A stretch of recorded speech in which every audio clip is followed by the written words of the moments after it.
2 de abril de 2005, Ciudad del Vaticano. Exactamente a las 21:37 fallece Juan Pablo II. 26 años ha durado su papado. Fue el primer papa eslavo de la historia. Lo llora toda la iglesia, especialmente en su país de origen, Polonia. Allí es más que el papa. Allí es un héroe nacional. Para muchos es quien ha terminado con el comunismo en ese país. Para muchos es quien ha traído la democracia. Ese rol que alguna vez jugó Juan Pablo II o Karol Wojtyła es una faceta política de la Iglesia que hoy sigue existiendo. Pero ya no para impulsar la democracia, la igualdad, la libertad.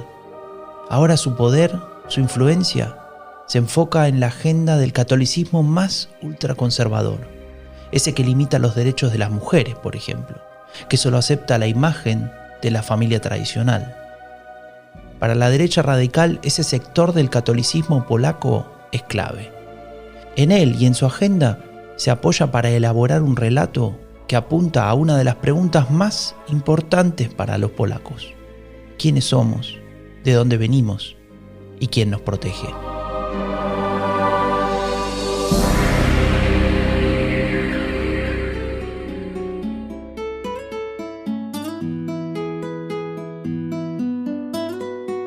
La derecha radical es peligrosa, por lo que dice, por lo que quiere y por lo que esconde, pero sobre todo porque cada vez tiene más poder. Y lo peor es que no nos dimos cuenta, la elegimos, la votamos, le entregamos nuestra confianza. Todavía estamos a tiempo de detenerla, de impedir que su virus del odio se siga expandiendo.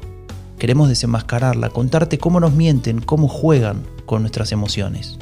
Yo soy Franco de Ledone y te doy la bienvenida a Epidemia Ultra, el podcast que te cuenta lo que esconde la derecha radical. Hoy presentamos Polonia, ultraconservadurismo católico como base de la identidad nacional, o cómo se escribe el relato de la intolerancia.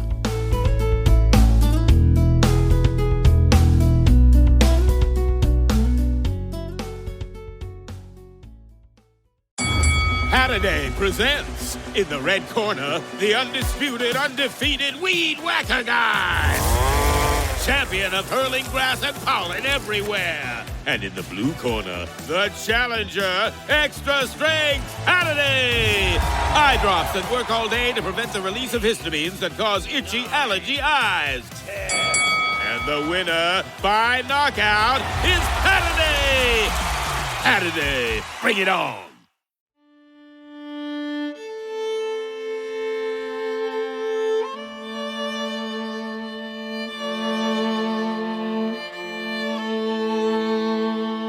A lo largo de los siglos, Polonia fue objeto de conquistas. Ha sufrido regularmente cambios en sus fronteras. Ha estado a merced de sus vecinos inmediatos y otros no tanto, como Rusia, Prusia o Francia. Potencias que en tiempos de guerra y de paz también no dudaban en arrasar el territorio polaco y en determinar que ahora Polonia quedaba un poco más para allá. ¿Qué significa esto?, te preguntarás. Bueno, Daniel Rueda, que es investigador en el King's College de Londres, lo explica tan bien que mejor lo escuchamos a él. Esto ha dejado un sedimento en la identidad nacional polaca que tiene mucho que ver con victimizarse. Es decir, todo nacionalismo es victimista, en cierto sentido. Todas las naciones siempre han tenido mucha mala suerte, siempre está este enemigo que nos ha hecho la vida imposible, esta leyenda negra, etcétera. Pero en el caso de Polonia hay una realidad histórica muy concreta que hace que muchos polacos tengan esta mentalidad de somos víctimas históricas, hemos tenido pocas oportunidades para expresar la nación, para construir la nación y para ser fuertes. Y bueno, pues a partir de los 90, aunque gobernase la izquierda en un primer momento, ya vemos que proliferan grupos de extrema derecha y esto sigue, hoy por hoy, año 2020, en el discurso del gobierno polaco. Tal como nos cuenta Daniel Rueda, tomar esta variable histórica para definir a Polonia como víctima es clave. Sin ese elemento que parece tan lejano, sería imposible entender lo que sucede con la derecha radical ultraconservadora en Polonia, una fuerza que gobierna el país desde 2015 y que parece ser la que mejor ha sabido aprovecharse de esa sensación de injusticia histórica, esa necesidad de recuperar la dignidad para Polonia. ¿Pero cómo hizo para conseguirlo? Bueno, para entenderlo, viajemos al pasado, a un momento crucial para este país.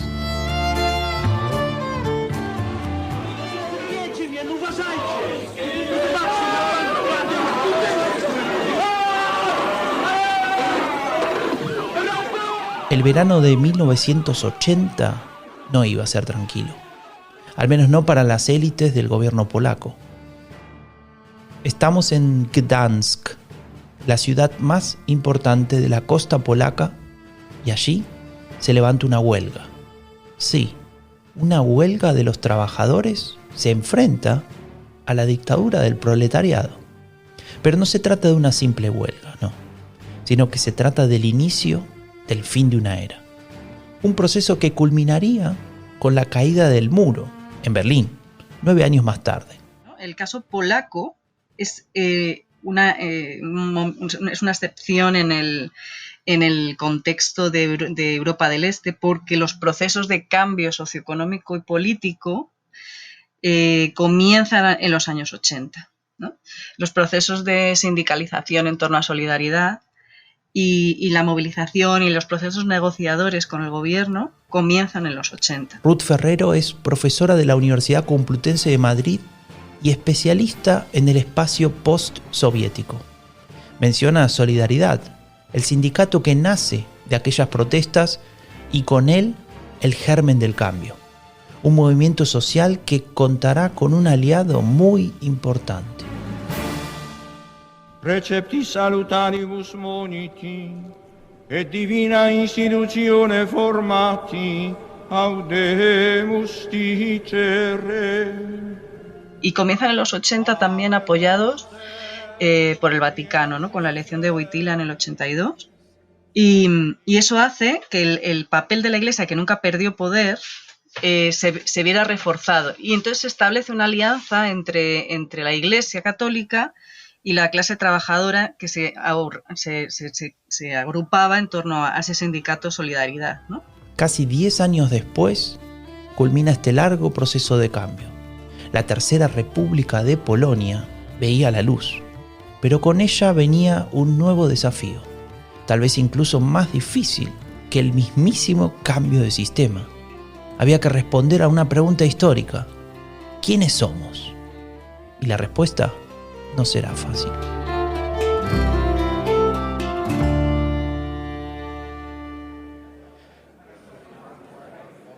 ¿Leíste el libro?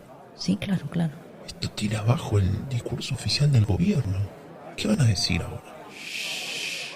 Estos dos asistentes están esperando que comience la presentación de un libro cuyo impacto será enorme en el debate polaco sobre la identidad. Ahí viene. Estimado profesor Gross, bienvenido.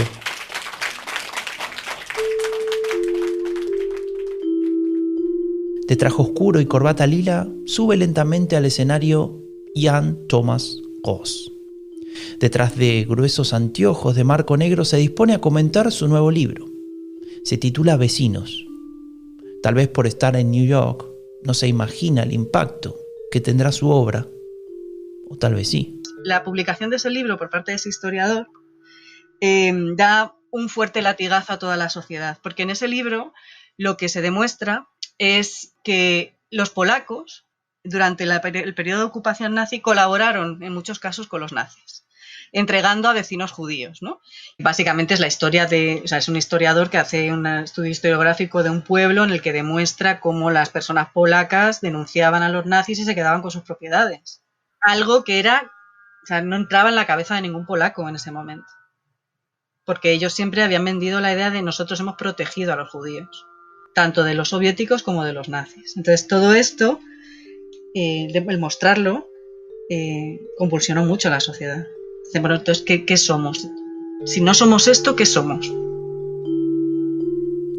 Justo en ese momento en el que Polonia o sus élites se quedaban sin relato, justo en ese año aparecía en la escena política una nueva fuerza, casi como una de esas casualidades del destino. ¿O no? Se trataba de una alianza de pequeños partidos que iban del centro hacia la derecha del espectro político, hacia la extrema derecha. Y será un partido que jugará un rol fundamental en medio de esa confusión, que se dará cuenta de que es hora de hacerse cargo de ese interrogante, de construir un relato en el que la mayoría de los polacos puedan, de una buena vez, sentirse identificados. Taka bryła złota. Gdyby nam się udało go ukraść, to nikt nie zmusiłby nas do pracy. I tak nie mam zamiaru naprawdę... Dos niños hablan de cómo robarse la luna. Ja też nie. Wiesz co? Na pewno jest taki kraj, gdzie... Son gemelos, tal vez futuras estrellas del cine polaco, pero no. A los pequeños protagonistas de esta película de 1962 les espera otro destino. Se llaman Lech y Jaroslav Kaczynski. Y casi 40 años más tarde serán los fundadores del partido Ley y Justicia, la nueva fuerza polaca que traerá un nuevo relato a la política del país. Uno que no tardará en dar réditos electorales.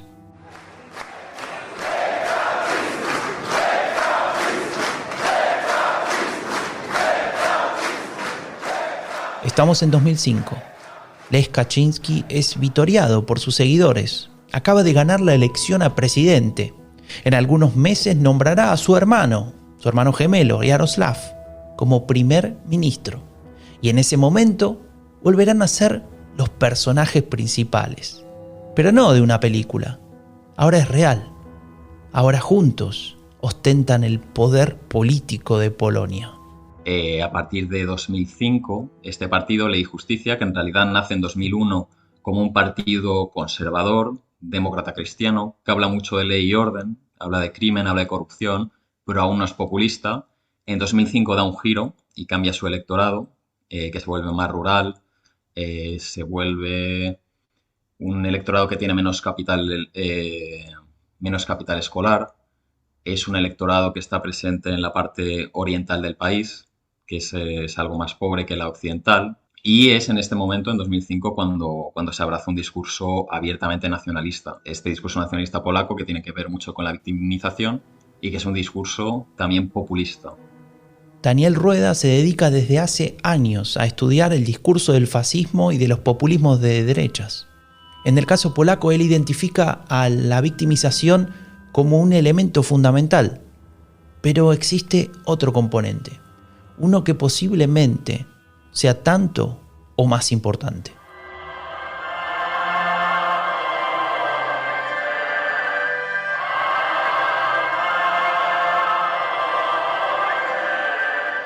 Parece una iglesia, pero no. O bueno, casi. Se trata de un festejo.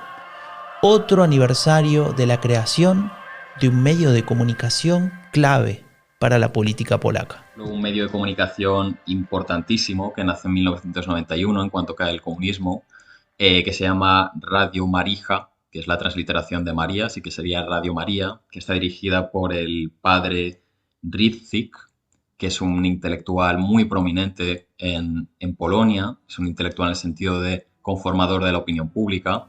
Es una radio con millones de oyentes. La relevancia de Radio María en la política de ese país refleja un componente fundamental de la sociedad polaca, o mejor dicho, de su identidad.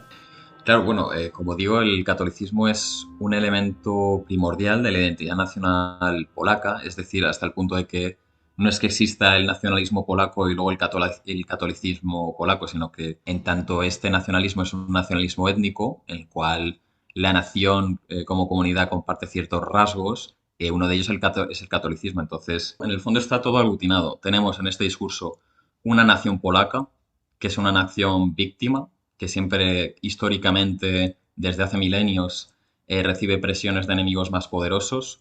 Es una nación católica, es decir, sigue siendo importante en Polonia el catolicismo político, hacer política con la Biblia en la mano, por así decirlo. Es posible que los hermanos Kaczynski hayan entendido esto desde el inicio. De hecho, sus primeros aliados son partidos cuyos nombres hablan por sí solos. La Liga de Familias Polacas, por un lado, y la autodefensa de la República Polaca, por otro. Pero volvamos a aquel 2005, aquel éxito electoral que puso a los gemelos conservadores en la cúspide del poder. En aquel momento no lo sospechaban, pero vendrían tiempos complicados, a tal punto que una tragedia terminaría separando para siempre a los hermanos Kaczynski.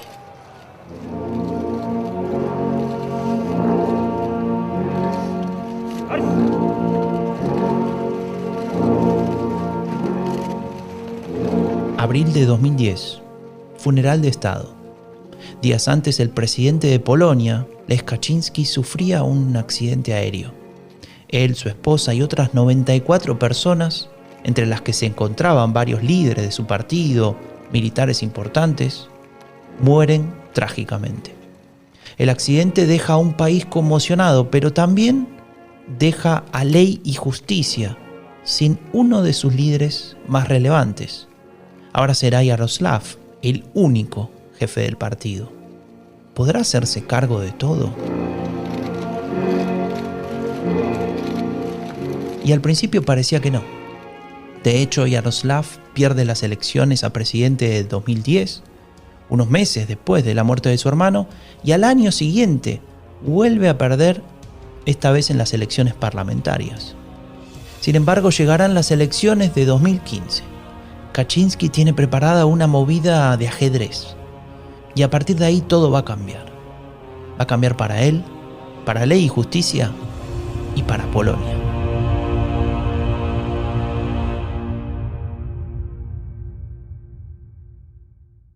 Once upon a mundane morning, Barb's day got busy without warning. A realtor in need of an open house sign. No, 50 of them, and designed before 9. My head hurts. Any mighty tools to help with this plight?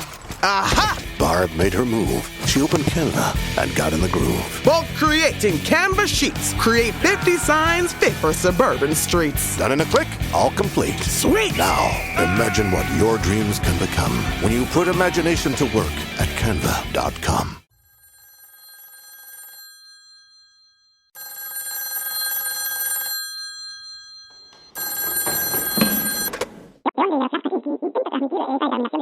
Muy bien, perfecto.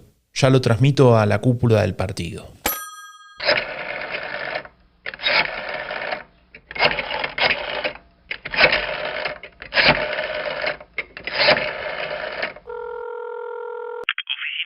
del partido, despacho 18, para servirle. ¿En qué puedo servirle? Me llamó el viejo recién. Ay, ¿qué dijo? Que no va a ser candidato. ¿Cómo? ¿Ni para presidente? ¿Qué parte no entendiste de que no será candidato? Ni a presidente, ni a primer ministro, ni nada. Punto. El peón de Yaroslav Kaczynski intenta transmitir esa determinación de su jefe. La decisión es arriesgada. En pos de captar al electorado más moderado, el hermano gemelo cede el protagonismo. Y en su lugar serán Andrzej Duda y Beata Szydło los candidatos de 2015. Yaroslav prefiere ahorrarse los esfuerzos de la campaña por dos razones. Primero, porque los nombramientos no implican bajo ningún aspecto que él ceda el poder del partido. Y segundo, porque tiene que seguir desarrollando su definición de Polonia. A partir del año 2011, que es cuando ya está Orbán en el poder en Hungría, hay una frase de Kaczynski que yo creo que merece la pena recordar, ¿no? Y que dice algo así como vamos a poder tener un Budapest en Varsovia, es decir, vamos a seguir el modelo húngaro. Con esta frase Kaczynski deja en claro cuál era su plan para cuando recuperase el poder. Copiar a Orbán significa abrazar la democracia iliberal, esa que el propio líder húngaro defiende, la que reniega del Estado de Derecho, de la libertad de expresión y de prensa, la que se opone a más integración europea, la que se fortalece en el discurso populista de derechas. Ya nadie podría mostrarse sorprendido por una reducción de la calidad democrática en Polonia, por un avance sobre el poder judicial, por una reducción de los derechos y garantías de aquellos que no estuviesen alineados a sus valores tradicionalistas.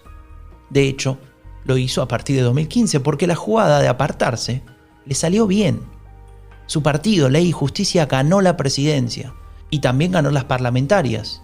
Y con ambos ganó algo aún más importante, su definición de Polonia, aquella que responde al interrogante de quién nos protege, o lo que puede ser aún más importante, de qué nos protege.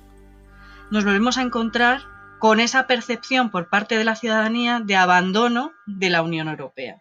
De abandono por un lado y de intento de injerencia en la soberanía del Estado.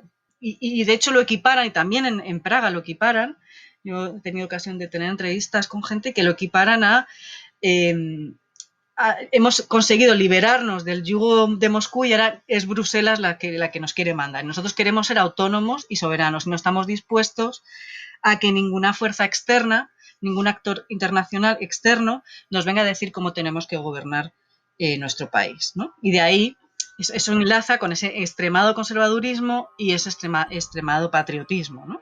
El discurso que describe Ruth Ferrero da cuenta de la capacidad de Kaczynski para leer aquella necesidad histórica que planteamos en el inicio, aquella que agobia al pueblo polaco luego de siglos de indefensión ante las potencias.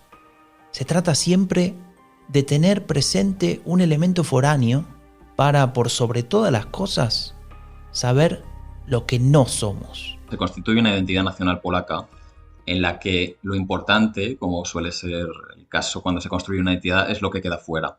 Y es una nación construida de tal forma que quede fuera Rusia, que quede fuera Alemania, que queden fuera los homosexuales, que queden fuera las feministas, que queden fuera los musulmanes y que quede fuera esta Europa occidental liberal que la extrema derecha, te diría que incluso desde el siglo XIX, viene entendiendo como algo decadente. Entonces es una identidad frente a la que se construyen multitud de enemigos, que al final es de lo que va el populismo.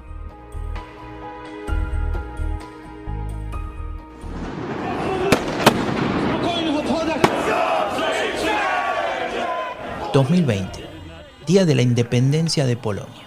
Se festeja cada 11 de noviembre para conmemorar la recuperación de la independencia en 1918, es decir, el fin de la Primera Guerra Mundial. Y sí, coincido, no parece una fiesta, parece una protesta. Y es que esta fiesta, que debería ser una celebración de la democracia y la libertad, ha sido progresivamente opacada por el accionar de los sectores más extremos de la derecha de Polonia. En ella se refleja su chauvinismo nacionalista, que está bastante alineado con el discurso que venimos describiendo. Tenemos la conmemoración oficial, en la cual tienes al ejército, bueno, como un rito nacionalista como los que tenemos en todos los países. Y desde hace unos años, desde hace una década así, tenemos una celebración paralela por parte de la extrema derecha polaca, a la cual cada vez acude más gente. Es decir, empezaron siendo unos pocos miles y ya están en los centenares de miles. Son muy interesantes los carteles de la celebración de este año porque muestran, en una imagen, por ejemplo, se muestra una lanza rompiendo una bandera LGBTI. Y también había algunos carteles en los cuales se oponía a esto que ellos llaman ideología de género y a la izquierda dos alas, que son las alas que portaban los húsares polacos, la caballería polaca, en el siglo XVII.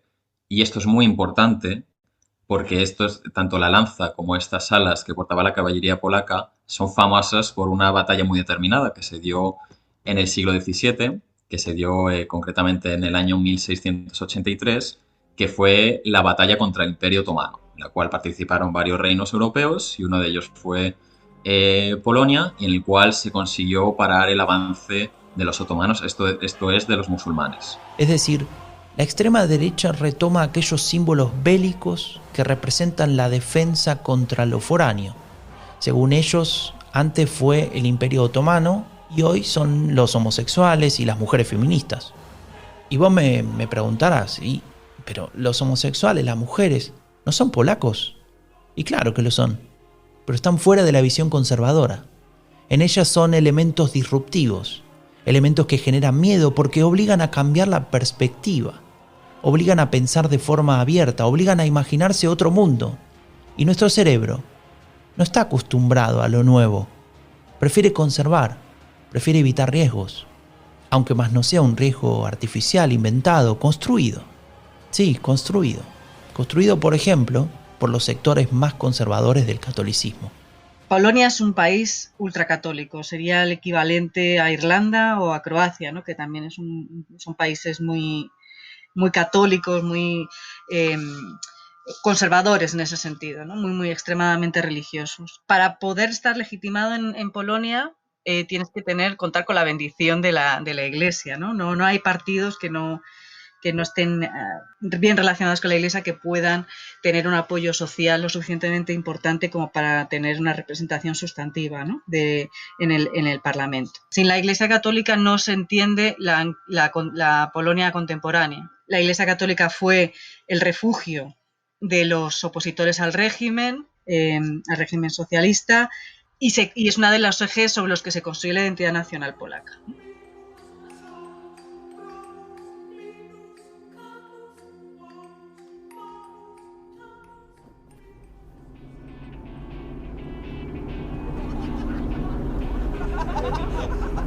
Un grupo de estudiantes viaja por el sureste de Polonia. Son del programa Erasmus, ese que permite el intercambio entre universidades para que los jóvenes conozcan otros países, otras culturas. La apertura y el cosmopolitismo que fomenta este programa Erasmus se opone a lo que acaban de ver en la ruta. ¿Leíste lo que dice ese cartel? No, no lo vi. ¿Qué decía? Decía zona libre de LGBT. Nah, debe ser un chiste. No es un chiste. Es en serio. De hecho, es una resolución simbólica que ha sido aprobada por más de 80 gobiernos locales y regionales. Estamos hablando de casi un tercio del territorio polaco. En el portal Atlas of Hate o Atlas del Odio se puede ver el mapa del país con esas regiones que se autodenominan libres de LGBT. ¿Te sorprendería si te digo que ese mapa se ve muy parecido al del voto del partido Ley y Justicia? ¿No? Y si te digo que Yaroslav Kaczynski dijo en una entrevista al semanario Ozon: afirmar la sexualidad significa la caída de la civilización. Y si te digo que el ministro de Defensa del gobierno de Ley y Justicia aplaudió al arzobispo de Krakow cuando en el acto de conmemoración de la primavera de Varsovia dijo que son la plaga del arco iris. Esta actitud que Ley y Justicia utiliza como arma electoral fue condenada por la Unión Europea. Esto devino en sanciones económicas para esas regiones que se quedaron sin los codiciados fondos estructurales y de cohesión. Pero no les importa. No les importa porque durante años el partido de los Kaczynski ha construido un discurso del odio que estigmatiza a todo aquello que no encaja en su visión ultraconservadora. Y lo hacen porque encastra con esa cultura del miedo, de la victimización. Han transmitido la sensación de que las otras identidades ponen en peligro la propia. Las han definido como amenaza. Las han ordenado en el cajón de lo intolerable.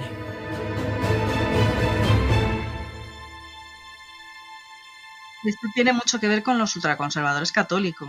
Es decir, decíamos antes que la Iglesia Católica polaca es de las más radicales de todo el mundo. Los grupos católicos en Polonia tienen un poder político muy elevado. Y además, tenemos que pensar que el partido de Ley y Justicia está sostenido precisamente por esos valores conservadores en lo social. Crear esas zonas libres de LGTBI en distintos distritos solo puede ser posible en un país en el que tienes una gran cantidad de población que está de acuerdo con esa posición.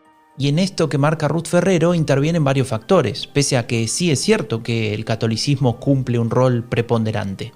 Uno de esos factores es el bagaje de la época comunista. No es algo extraño, ¿no? en el mundo eslavo esto.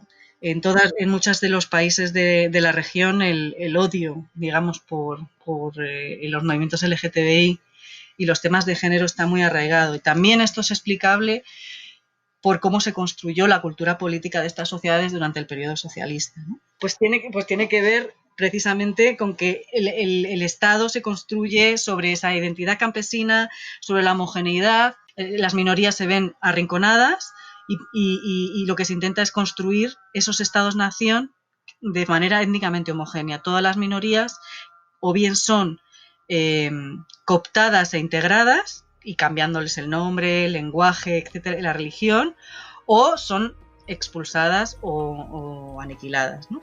En Polonia, el discurso de ley y justicia consigue sacar provecho de esta predisposición a buscar la asimilación o la eliminación de lo diferente. Se trata de uno de los rasgos característicos de las derechas radicales, construir una sociedad homogénea. Pero más allá de esa lógica en lo teórico, la realidad indica que esa homogeneidad no existe. Al contrario, incluso en el electorado del partido de Kaczynski. Tiene una coalición de votantes más compleja de lo que parecería. Es decir, es fácil presentarlos como una especie de grupo homogéneo de gente ultracatólica, medio autoritaria y muy conservadora, pero en verdad no es tan evidente. Esto es un rasgo definitorio del populismo, en realidad. Si estás construyendo un pueblo, que es algo que obviamente tienes que construir porque no existe, no es como, no lo sé, el género o la clase social, no es un dato social, es una identidad política que tienes que construir. Generalmente estás construyendo una coalición de votantes amplia y, por lo tanto, un discurso que puede tender a ser un poco vago. Entonces, no solo creo que sean en ley y justicia pragmáticos en lo que respecta a estos flirteos con el iliberalismo, sino creo que también tienen que mantener un equilibrio difícil entre las fuerzas que los apoyan.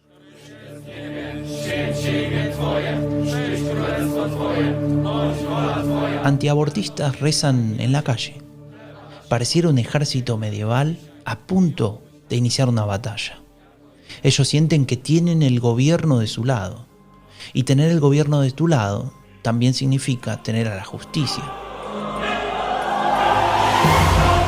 Las reformas judiciales llevadas adelante por ley y justicia así lo han habilitado. Sin embargo, la lucha de las mujeres no se detiene. Protestan contra la decisión del Tribunal Supremo de calificar como inconstitucional el aborto por malformación del feto. Eso dejaría solo 2 causas en la lista de abortos legales en Polonia: en caso de peligro de la vida de la madre y en caso de violación.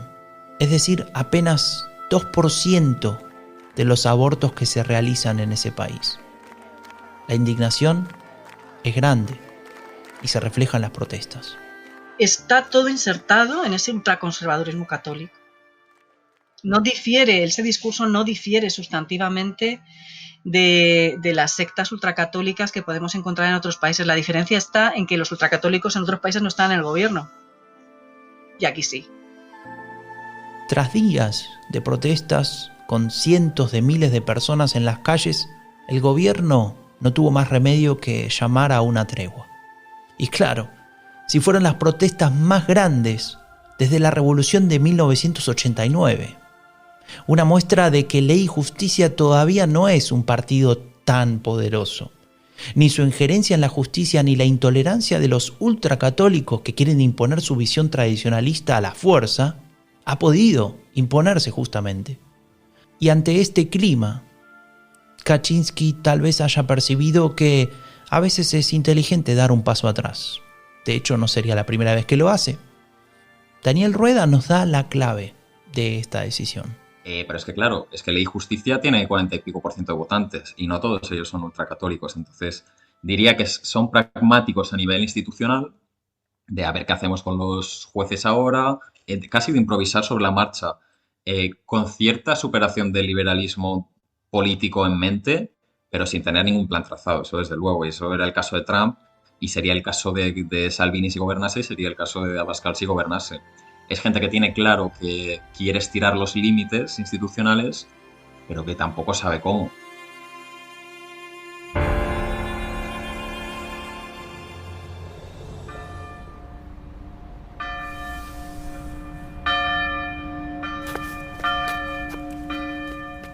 Sonia tiene 7 años. Va saltando y cantando algo por las calles de Varsovia.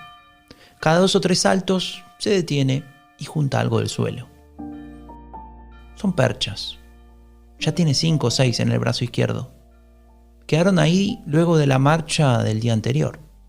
Simbolizan la cantidad de abortos clandestinos provocados por las leyes ultraconservadoras del gobierno polaco.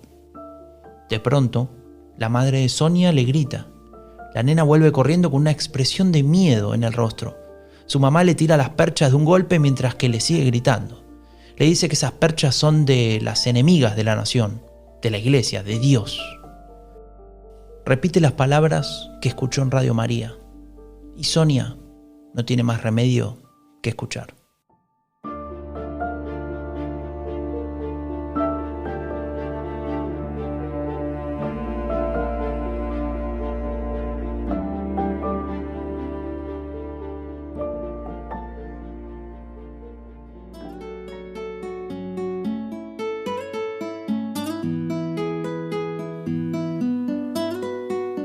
La derecha radical de Polonia ha impuesto su visión, ultraconservadora, intolerante, reaccionaria. Ha instrumentalizado la victimización y con ello ha construido un discurso populista que se apoya en la pregunta de la identidad polaca. Esa que la historia ha puesto en un lugar primordial para la nación de ese país. Esa que indaga en quiénes son, de dónde vienen y quién los protege. Ley y Justicia, el partido de Kaczynski, dice protegerles. ¿De quién? Es la pregunta. De cualquiera que sea diferente. Puede ser liberal, feminista, homosexual. Puede ser vos. Y por ahora, la mayoría de los polacos decide creerle.